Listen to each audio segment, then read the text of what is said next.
আমি advocate Tarunjyoti Tiwari, advocate Suryanil Das. আমরা রাজ্যের বিরোধী দলনেতা মাননীয় শুভেন্দু অধিকারীর নির্দেশে আমরা এখানে আসি। গতকাল রাত্রিবেলা ধুলিয়ানের ঠাকুরপাড়া অঞ্চল থেকে বেশ কয়েকজনকে হিন্দু বাড়ি থেকে পুলিশ তুলে নিয়ে আসে এবং তার কারণ কী জন্য কেন সঠিক উত্তর পাওয়া যাচ্ছিল না। আমরা সেই নিয়ে প্রশাসনের সাথে কথা বলেছি, কিন্তু তাদের যা ভার্সন আর আমরা যা অভিযোগ সম্পর্কে যা জানতে পারছি তার মধ্যে একটা মারাত্মক তারতম্য আছে। তো আমরা এই সমস্ত ব্যাপারগুলো নিয়ে আমরা কলকাতা হাইকোর্টের দ্বারস্থ হব। আমরা পরিবারের সাথে দেখা করেছি, রাজ্যের বিরোধী দলনেতা তাদের সাথে ফোনে কথা বলেছেন।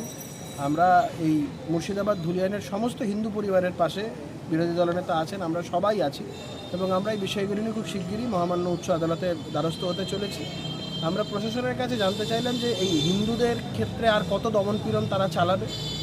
প্রশাসন তাদের মতন করে বলেছে, আমরা এই বিষয়গুলো সবটাই শুনেছি, আমরা আইনগতভাবে যা করার করব।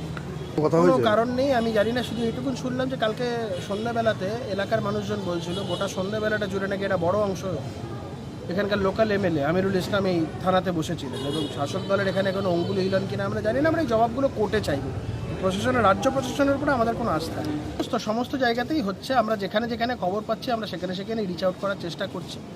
হিন্দু যেই সমস্ত মানুষজন আক্রান্ত হচ্ছেন আমরা সবাই আছি তাদের পাশে। আবারও বলছি, প্রশাসনের উপরে আমাদের কোনো আস্থা নেই, তাও এসে কথা বলা, তাদের ভার্সনটা জানতে চাওয়া, আমরা যেই মোকাবেলা করার আমরা আইনগতভাবে সেই মোকাবেলা আমরা করি। ইতিমধ্যেই জানেন হাইকোর্টে মামলা হয়েছে।